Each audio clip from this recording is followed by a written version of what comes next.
भाई बहनों, मैं आप लोग कजरी गीत सुनाने जा रही हूँ। मेरा चैनल सब्सक्राइब करना है। कैसे खेली सावन में कजरिया, पिया परदेसिया बाटे ना। कैसे खेली सावन में कजरिया, पिया परदेसिया बाटे ना। सोने के थाली में जेवना बनाए, सोने के थाली में जेवना बनाए, जेवना के हम जेवाई, पिया परदेसिया बाटे ना। जेवना के हम जेवाई, पिया परदेसिया बाटे ना। कैसे खेली सावन में कजरिया, पिया परदेसिया बाटे ना। झझड़े गेड़ुआ गंगा जल पानी, झझड़े गेड़ुआ गंगा जल पानी, गेड़ुला के हम घोटाई, पिया परदेसिया बाटे ना।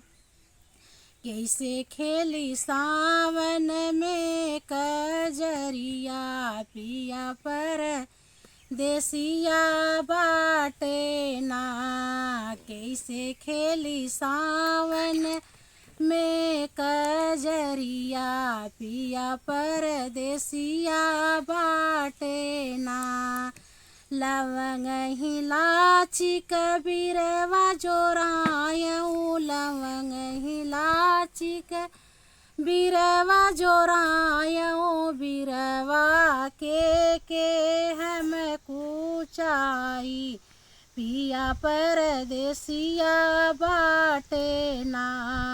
बीरवा के हम कुचाई, पिया परदेसिया बाटे ना। कैसे खेली सावन में कजरिया, पिया परदेसिया बाटे ना।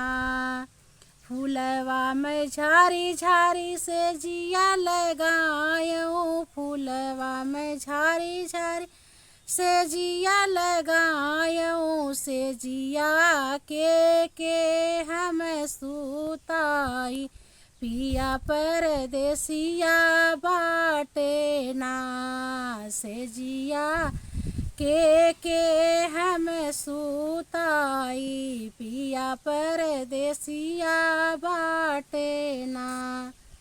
कैसे खेली सावन में कजरिया, पिया परदेसिया बाटे ना। कैसे खेली सावन में कजरिया, पिया परदेसिया बाटे ना।